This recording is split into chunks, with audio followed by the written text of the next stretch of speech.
This podcast is proud to be part of the TalkSport Fan Network. TalkSport. Powered by fans. This podcast is sponsored by AMG Logistics and in association with the Birmingham City Official Supporters Clubs. I'm your host, Craig Courtney, and we're looking forward to the next Blues game and finding out what our opposition fans think. Sit tight and enjoy the next edition of The Away End.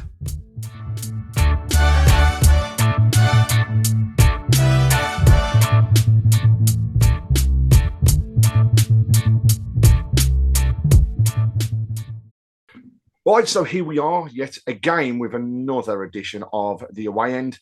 I'm Craig Courtney, your host, and I'll take you through the upcoming game against, and well, let's just call it the Disney versus Amazon game. So we'll start off first of all, Birmingham. Oh, God, 3-0 loss against Coventry. Arguably for me, the worst game that we've seen Birmingham play this season. And in fact, for a very, very long time. Then go into a midweek clash against Sheffield Wednesday where expectations were high. But that didn't turn out that way either, as we drew 2-2 and, well, we had to wait until the 99th minute to equalise. So we go into this game on possibly our worst run of form that we've seen under Chris Davis. And a Wrexham side that have definitely been rebuilt, as we'll find out shortly. As mentioned Tuesday evening, dire performance. After going 1-0 up after 9 minutes, everybody thought, happy days, here we come. To then find Birmingham going 2-1 down after 76 and really, really struggling against the Sheffield Wednesday side that, well, they wore their heart on their sleeves and their fans were just absolutely superb, considering the disappointing season and ownership situation they are in. We never say die attitude. We saw it against Swansea. Yes, Liam, you can laugh if you wish. We did get that 1-0 winner from Lyndon Dykes after 90 minutes. And this time we get the equaliser from Damari Gray in 99 against Sheffield Wednesday. It's fair to say, though, that we could see from the way that Chris Davis walked around the pitch and also his interviews afterwards, that he was far from happy with the performance of the players. And I wouldn't have fancied being in that dressing room afterwards. Wrexham come into the game after 2 draws against our Midlands rivals, Leicester City and Derby. So both of those coming over the past 2 games, but also sees a bit of a change in form from where things were. After a very large, and fair to say, probably your largest spend in a season and a window, Wrexham really have continued to build and are looking to take themselves forwards. Joined this evening by Liam Randall from the Till I Die, not Till I Die, that's terrible, the Fearless in Devotion podcast. And thank you very much, first of all, Liam, for joining. And apologies that I was calling you the Sheffield Wednesday podcast. Oh, it's all right. Thanks for having us on. I was having my own flashbacks to our own Sheffield Wednesday game when you were talking about yours. Then we were 2-0 up and then drew 2-2 with them. So yeah, at least you got the last minute goal. If there was one thing we could take away, it was that we were smiling afterwards because the unbeaten run at home still exists. But that's it. God, it only seems like a few months since we've spoken about the Birmingham Wrexham games. And, didn't say it before, but I'll say it now. Congratulations, first of all, on the second spot in the league and getting yourself promoted. It was well earned. And I think, is a massive step forward for Wrexham. This season, fair to say, totally different. Both clubs, I think, are finding it harder than expected. And results really have shown that. But, tell us a little bit about Wrexham and the changes that have happened during the summer. And God, your spending spree. People complained about Birmingham last season, but by Jove, you've outdone us this one in terms of spend. So tell us a little bit about the players you brought in, the squad that you've now got. Yeah, it's been crazy, to be honest. When we got promoted back in April, it almost felt like when the owners first took over in the National League, when we were all wondering where are we going to be shopping at? We had all these sort of analogies. Will it be Tesco? Will it be Waitrose? Where will it be? And then that time round, we ended up signing the likes of Paul Mullen, and we're like, oh, we mean business here. But if I'm honest, I never saw us spending. I think the total spend was around 33 million estimated on 13 different players. I thought we'd see an overhaul, but I thought it'd be more gradual. So I think it says a lot about what the owner's intentions are and how quickly they want to take us higher. I mean, it's an interesting mix of signings because classically Wrexham have got this perception that we're Dad's army, and we have got a couple of those signings in there. We can't lie. We've got Kiefer Moore, who's actually been brilliant for us so far. Connor Cody, experienced head. Yeah. Danny Ward, bit of a more experienced keeper from Leicester. But chucked into that, there's the likes of Callum Doyle from Man City, previously on loan at Norwich last season, and Issa Kabore, who we've got on loan, quite a young player from Man City as well. So there's a decent mix there. It's definitely been a mixed bag of performances so far in terms of the season as well. We're still sort of feeling out who's who and what's what. There were some fans sort of complaining about feeling a bit of a disconnect at first with the players so far this season. I think just by virtue of the fact that you've had players that have followed us up through 3 promotions, Paul Mullin, Ollie Palmer, those sort of players who've fallen by the wayside amongst it all. I just don't think anyone was quite expecting it to happen this fast. I think it's fair to say both clubs set their stall out very early. The signings came thick and fast for both of us, really. And yeah, some of the names that you've mentioned, when you think about the levels of experience, not only in this league, but also, Premiership experience, it bodes well. And I think, you have to have a mixture of both that experience and the young eager players that are fighting for their future.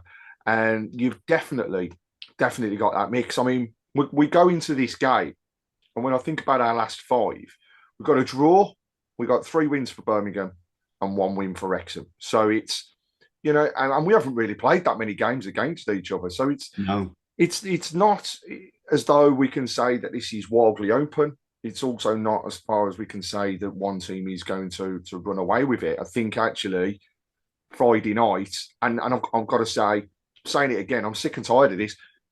Sky TV, right? Leave us alone. Yeah, the money's great, but please leave us alone. I want a Saturday at 3:00. But we go into a Friday night, after a Tuesday night, after a Saturday afternoon, and the previous week a Saturday afternoon. It's like, no, this is ridiculous. Bring football back at 3:00 and it'll be brilliant. Yeah. Rant over though. But tell us then, you've mentioned a few names there. One of them, I'm not going to lie, scares the life out of me when it comes to Friday night. And it's basically because when I think about the way Birmingham are playing at the moment, they've got a very unsettled defensive area. And because of that, we are seeing a bit of unsettling goalkeeping as well. So, we were last season a team that you couldn't get through, or if you did, then you weren't getting any more than 1. And it was that and like that when we played each other on both of the occasions. I think the thing that is now being seen is that almost uncertainty across the defensive area is definitely rubbing off on the goalkeeper. And Ryan Alsop has not, for me, been anywhere near like what he was like last season. And we are going into the game with injuries. Ethan Laird out for a few weeks now with a hamstring injury, which it's a massive, massive miss for us. We've also got, we can't decide on our centre-half partnerships at the moment and how it should be. So Tuesday against Sheffield Wednesday, we had Cashin in defence with Clara. Didn't seem to work. We saw the mistake from Cashin on a couple of occasions now in the games. We've got Norman sitting on the bench. You're beginning to wonder, when's he getting back in the team? Is it because there's a balance? Do we need, a left and a right footer playing left and right, or are we just going to go with a lump with 2 right footers? We just don't know. And then Brighton Samuel he blows so hot and cold. It can be phenomenal on his day, but then he's prone to the mistakes. So going into it, the person that scares me is Kiefer Moore. He's scoring goals. He's powerful. He's the type of player that arguably I'd have loved to have seen at Birmingham at some point in his career. I think, to be honest, it came a bit late now, but he's a poacher. You know what I mean? He'll put himself about. He's not afraid to put his foot in, and he's not afraid to get involved. And that's the type of player that I think will show their strengths on Friday evening. But tell us a little bit more about the other players that you've got in your team. And where do you see? So, where's your main strength at the moment, and where do you think is your biggest weakness? So it's interesting because a lot of the things that you've just said about Birmingham also ring quite true for Wrexham because classically under Parky, or I'd say more so in League One than anywhere else, it was all about keeping it tight at the back Yep. and grabbing the odd goal. And our home form was always much better than our away. And now everything that we knew about Wrexham is essentially turned on its head in that regard, in that we've conceded quite a few goals. We allow teams a lot of chances, particularly at home this season. We've been quite bad for that. The one area where we're good is at scoring goals. We've scored in every single game we've played this season, which is no mean Nice feat. record to have, that is. Yeah, it certainly helps. But the defensive thing, like you were saying, so we started off with Connor Cody in the middle of the back three, and we were saying to Leicester fans like, "Oh, I don't know what you were moaning about." And then after a few games, some patchy performances, and Dom Hyam, who was at Blackburn, has now taken his spot and looks a lot more solid in that position. Cody's either been consigned to the bench or on one occasion he wasn't even in the squad. Wow. And we've got two of our youngest centre backs, Max Cleworth, who's followed us all the way up through the divisions, and Lewis Brunt, sort of either side. So again, that's two right footers, I think, for us, either side of the centre back. Arthur Okonkwo, who was our solid, reliable goalkeeper, didn't start the season because of Danny Ward. Danny Ward then gets a really bad injury, and Arthur Okonkwo comes back in, but his confidence looks a little bit shot. I don't know if you've seen the goal from Leicester in midweek, but he didn't really get a strong hand. So there's been a couple of doubts there, but then on the upside is like there's been some good attacking displays. I mean, I know we're seen as this sort of hoofball team, but the variety of goals we've scored has actually been quite pleasing this season with Kabore down the wing. Kiefer Moore obviously gives you that option that if you do want to go long, you can do. But I think we saw against Leicester a bit more. Nathan Broadhead, who we haven't spoken about yet, but is our record signing. I think the figure quoted originally was 10 million, but I'm told it's more like 7.5 with add-ons. But either way, definitely a club record signing. What we saw on Tuesday, because he's only gradually been introduced because he was injured at the start of the season, is that when Kiefer Moore makes room for him, we looked really dangerous basically, and he got his first league goal for us on Tuesday night. So we're hoping, that's a sign that he's starting to come good. So it's been a really, really fascinating one. I mean, I would have liked to have seen Josh Windass start against you guys, but he got an injury in midweek. We're rife with injuries as well. So, but I think potentially that's where Broadhead comes in because they sort of play a similar role. And so I think what I'm hearing, strengths potentially is going forwards and the fact that you've got a goal in the team. But similar to Birmingham, weakness at the moment is the defence and keeping that kind of blank sheet. Yeah. So going into the game then, I mean, firstly, I've got to ask, I saw a stat the other day, which I really couldn't believe, but I'd be interested from a Wrexham fan's position what your thought is. But Parkinson, is he really under pressure? I'm seeing that he's actually, I think it was favourite or second favourite to be the first manager sacked within the Championship. And it kind of shocked me in a way because of the way that you've come through and what he's brought for you. Is he really under that pressure? If you'd asked me this about 3 games ago, I think it was maybe after we lost to, was it QPR at home, or it was around that time anyway. I think it was TalkSport put a report out saying yes, that he was under pressure and that the owners were holding talks. But then on our pod, we had Sean Harvey, former EFL chief exec, who's now one of our directors, and he basically shot it down pretty comprehensively straight away. So I don't think the owners have particularly held talks about getting rid of Phil Parkinson, not after what he's done for them in terms of Hmm. delivering three straight promotions. I think there was a bit of unrest among the fans, and I think a lot of it stems from the fact that his championship record isn't the best. But then he's often managed teams like Bolton, who are in financial dire straits. I think he often says his best achievement was actually keeping them up in the championship when he did. So it's hard to compare like for like really. And I think also when you've had such a large squad changeover, he builds the new players into the team quite gradually. Although I think actually at the moment we haven't got many starters from last season, No. but he definitely gets a decent amount of time for me. And I think after the results, the win at Norwich, the two draws, I think people were happy with the draw at Leicester because from our perspective, you're talking about a team who we were in the National League how many years ago?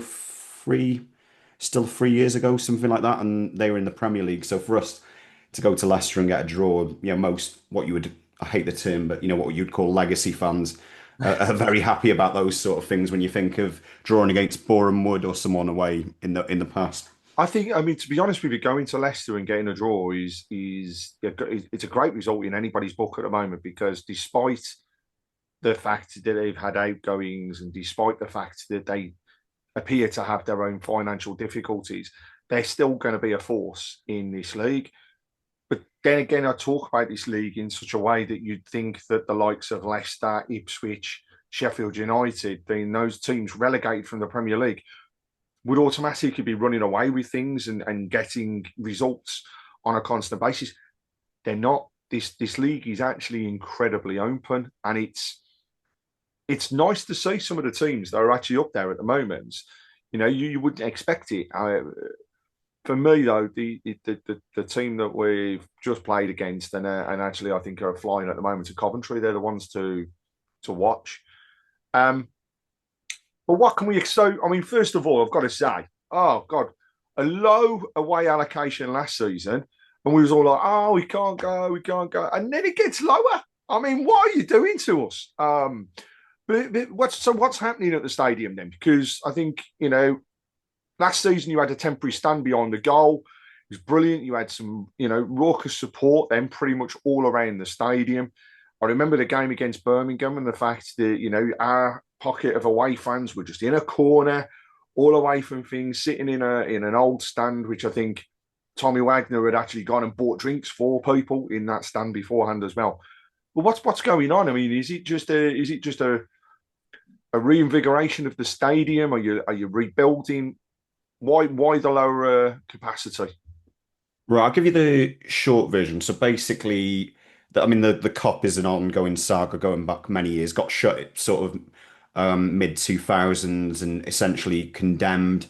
It's just laying there derelict for years and years. New owners come in, plans for a new stand. I think then it was about 5,000 seats. All gets approved, then all gets quiet. Then turns out they want an all singing, all dancing version of it, the full fat version, 7,500 seats. So it's classic sort of British planning laws, but they've so far got permission for 5,000 out of the 7,000.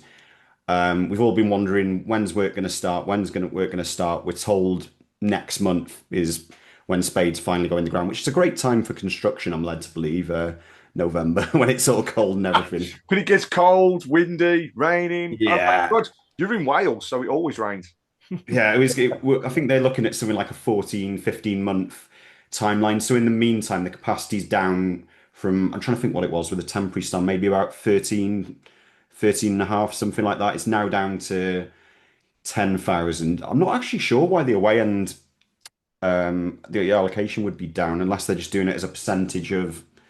There's a minimum percentage that they allocate in this league. Where Yeah. before it was very open with the club in terms of what is your minimum requirement and how do you take it forward. And I think if I remember rightly, it's 10% of the capacity or 2,000, whichever is the lower. So obviously the 10%, because we've only got just over 1,000 going. Yeah, that would be it. That But would be. you'll hear them. You'll hear them. So that'll be I've got to say, like I'm glad that I don't have to sit in that away end because I think our away end is one of the worst in in any league, to be honest. And I don't think the club mind it because I think it's almost. I don't want to say deliberately that way, but you don't want your away fans to have a good time. Basically, I Do you think know, is I've the. often said this about Birmingham. We've got a stand at the side that's, as old as some of the directors at the club. And then we've got the one behind the goal where all the away fans go at the moment. And we put them in the corner. We put them behind the goal. And it's like, no, put them to the side. But I think some of it is down to policing and other parts. Like you say, yeah, you don't want people to have a nice time. Well, like, we used to back in I don't know when I started supporting like early 2000s, the away team would have the end, which is now where all the loudest our loudest fans sit behind the goal, sort of uni end of the stadium, and it was a bit weird, really. I mean, I'm not being funny. Our attendances were probably more like something like 4,000, so maybe it made sense, but they always made a right racket in that end, and I do kind of like the fact they're consigned over that. I mean, like the atmosphere this season, I've got to be honest, has been dire. It improved a bit against Derby. I mean, probably one of our best atmospheres last season at home was against your lot, so I'm kind of hoping they can get that going again. It'll be the same. I think, last season it was like it was first versus second, wasn't it? And it was everybody was going on about it. Who's going to finish the top? Who's going to finish where they did? And then they did both of the games were a credit to the league, and let's hope we can get exactly the same out of them this time around as well. And we go on to that time, so we're hitting the game and a run of form, like I say, that Birmingham aren't used to. Away from home, losing the last two, not playing well at home at all. So I'm not going to say a rich vein of form like we were in before. You guys, you've had your losses, but you've got back in with two, for me, very good draws against teams that, Derby might fall away, but Leicester are going to be there or thereabouts. And Derby may also end up being there as well. So, as we go into the game, what does your heart say the result will be? And what does your head say the result will be? Right, heart first, which is I want that decent atmosphere back. I want the place rocking, and I think my heart says we'll grab a 2-1 win. Finally this would be our first home win of the season if we do, which tells you how much things have reversed because we were unstoppable at home before. My head says probably a repeat of last season's, a 1-1 draw. Quite a tight affair. Yeah, I think that's probably about where my head's at the minute. When we score quite regularly, but I don't think other than like the Norwich game, we haven't scored loads of goals in a single game, so it'd be quite tight, I think. And I think I've got to be honest, my head is exactly the same. I just think what I want to see from Birmingham tomorrow is a defensive structure that looks sound. We have really missed that, and I want to see that come back. When that happens, we're a totally different squad. When we go behind, whereas before there was this, don't worry, we can come back. In this league, it's different. But we are both promoted teams from the same division who arguably have built a squad that is still probably, fair to say, gelling. And, probably like Birmingham, actually, I don't think we have seen yet our best set of players on the pitch at the same time. So I'm the same as yourself. I think it's going to end up the same as what we did last season with a 1-1. I do think it's going to be an entertaining game, though. Because of the defensive frailties and the strike force abilities that both of the clubs have got. I am hoping to see a much better performance out of our midfield. I think Doyle, he was absolutely phenomenal for the 60 minutes on Tuesday against Sheffield Wednesday. And if that type of player comes out on the pitch, you may find it hard with those, because he is just total control at the midfield at the time was brilliant to see. Paik and Iwata have been off the boil this season when they're together. We actually saw Paik dropped on Tuesday to the bench. He did come on in the second half, but again, didn't really bring much. So I'm hoping we see a Doyle and Iwata midfield. Out on the wings, hard to call, apart from Dimmy Gray. Dimmy Gray will be there, and you'll see him bombing forwards. I don't think we'll see Kumas starting, but I could be wrong again. It's down to what Davies thinks. However, up front, you're definitely going to see Stansfield. You know, he's our stores player. He's the expensive player as well, so he's going to be in the squad. And I think we'll see Kyogo as well. He's due a goal. You know, was he the one that scored the incredible goal against us, where it just like, yeah, I gave up when that. No, well, Kyogo's our new striker. He's right. Sorry, no, he's coming. You're thinking Iwata. Yeah. So yeah, Kyogo came in, and it's fair to say he's had his opportunities. He's been through on goal a couple of times, and he just wants to take that extra touch. As us as fans, we're all just going, just hit it, because it's good. You know, I still think that when he gets one, he'll go on a run for the rest of it. So it's gonna be a good game. I'm really looking forward to it. There will be a raucous atmosphere. There always is, and yeah, I mean, come on, you're gonna have Disney there filming your next round of documentaries. And who knows whether Birmingham are going to have their next round of documentary as well, because you could have two lots of camera crews there. Fighting for position. Exactly. Do you know what I mean? Who's got the best documentary? We will see. And in fact, on that particular point, it leads me nicely into the fact that Birmingham themselves as a club are nominated as Best Football Club Football League at the Football Content Awards. The documentary, Brady and the Blues, is also up for one of the documentary awards. I believe Wrexham might be in there, but I haven't gone as far down that list to find out, because obviously I voted for Brady. But more importantly, Tilton Talk has been nominated for the fourth time, this time in Best Club Content Creator category. So for everybody watching, if you haven't voted, please do look out for details of how you can vote, or visit the FCA website, and you'll see details on there to take it forward. But on that point, I just want to say, Liam, thank you very much for taking the time to run us through the upcoming game of Disney versus Amazon, better known as Wrexham versus Birmingham City. Friday night on Sky TV. It's going to be a great one. This has been the Away End, sponsored by AMG Logistics and in association with the Birmingham City Official Supporters Club, of which details you can find on screen or by visiting www.bcfcosc.com. Come and join us, because we're a great bunch and we're doing some fantastic things in the community. But Liam, thank you again. Here's to a great game on Friday night. I hope you have a good season for the rest of it. I just don't want you to have a good game on Friday and the next time we meet. But as always, I will sign off by saying thank you very much and keep right on. Cheers.